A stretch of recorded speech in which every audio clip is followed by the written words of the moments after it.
सुंदर साथ जी, आपके चरणों में कोटान कोट प्रेम प्रणाम। सुंदर साथ जी, पिछले वीडियो में हमने श्री सागर ग्रंथ के प्रकरण 1 की 30 तक की चौपाई का पाठ पूर्ण किया था। आज हम आगे की नई चौपाइयों का पाठ करेंगे। सुंदर साथ जी, अगर आपको यह वीडियो अच्छा लगे तो प्लीज़ लाइक करें और जो भी सुंदर साथ आपके साथ जुड़े हुए हो उन सबको भी यह वीडियो अवश्य शेयर करें।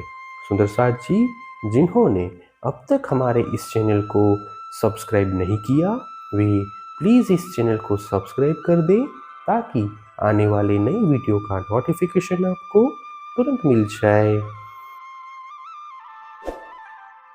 ये जो अंदर अरस अजीम की खिलवत मासुक या आशक नूर तजल्ला क्यों कहूँ बका वाहिदत हक।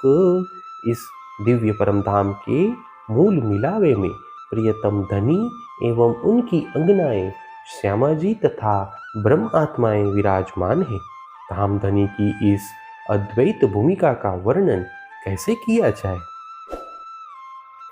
इन भांत निमुना लीजिए करियो हक सहुर मोमिन तुम ताले आया लूदनी तुम देखो अरस रोशन।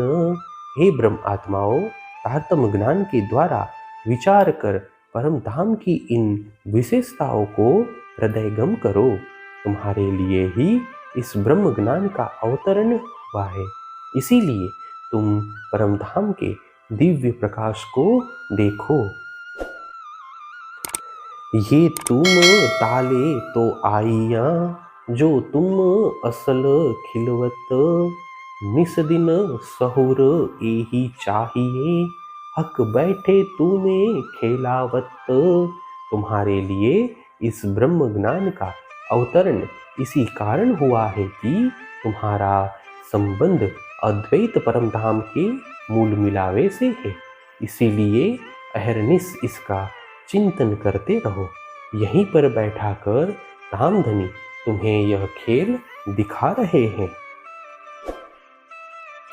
अब गीन देखो थंब 64 बीच चारों हिस्सों 4 द्वार नाम रंग नंग तो कहिए जो कीत खाली देखूं झलकार।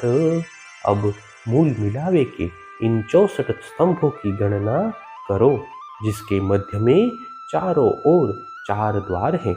इन रत्न जड़ित स्तंभों के रंगों का नाम तभी बताया जा सकता है जब इनके प्रकाश से कोई स्थान खाली दिखाई देता हो। एक जोत सागर सब हो रहा और ऊपर तले सब जोत कई सूर उड़े आगू कंकरी तीन भौम की जोत उदोत। इस मूल मिलावे में 10 दिशाओं में ऊपर नीचे सर्वत्र दिव्य प्रकाश का सागर ही तरंगित हो रहा है। इस दिव्य भूमिका में ऐसा उज्जवल प्रकाश है कि वहां के एक कण का प्रकाश भी करोड़ों सूर्यों के प्रकाश को निस्तेज कर सकता है। चंद्रवा दुलीचा तकिए सब जौते का अंबार जित देखो तीत जोत में नूर क्यों कहूँ लहरे अपार। मूल मिलावे के ऊपर टंगा हुआ चंद्रवा तथा नीचे बिछा हुआ कालीन तकिए आदि सभी प्रकाश पुंज की भांति चमकते हैं। जहां भी देखते हैं वहां पर सर्वत्र ज्योतिर्मय किरणों की अपार लहरें उठ रही हो ऐसा प्रतीत होता है। 2 नंग खंभों के बीच में बिना नूर न पाइए ठोर दीवाल बंधाई नूर की क्यों कहूँ रंग नंग और।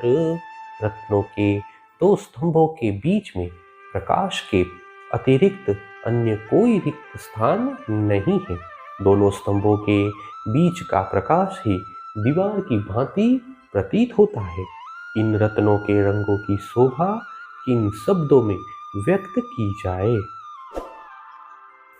बीच खाली जित जाएगा, तित लड़त थंभों का नूर। उत जंग होत नगन की, तीत अधिक नूर जहूर।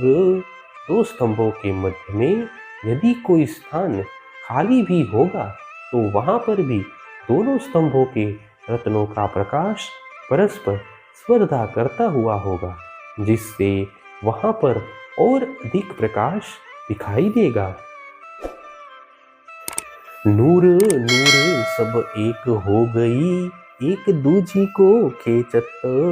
दूनी जोत बीच खाली मिने, रंग क्यों गिने जाए ईत। इस प्रकार दोनों स्तंभों का प्रकाश परस्पर एक दूसरे को आकृष्ट करता हुआ एकाकार हो जाता है, जिससे दोनों स्तंभों के मध्य का खाली स्थान दो गुना प्रकाशित होता है। यहाँ पर उठती हुई रंगमयी किरणों की गणना नहीं हो सकती है। झीमी जात भी रूह की, रूह जात आसमान।